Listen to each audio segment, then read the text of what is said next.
God's mercy to all our transgression.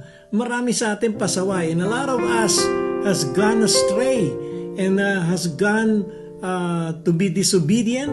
Okay? God's still merciful to all our transgression. When every time we come to Him and humble ourselves before Him, He is merciful. He is full of mercy. Mahabagin po ang ating Panginoon kahit na lahat ng klaseng kapalpakan nagawa natin ng mga nagdaang araw, nagdaang linggo, nagdaang buwan. May mga bagay tayong maling desisyon sa buhay at may mga bagay tayong nagawa na hindi ayon sa Kanyang kalooban. Yan po yung mga transgression.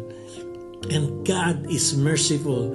When every time we humble ourselves, remember, ito yung isa sa mga great things the Lord has done for us.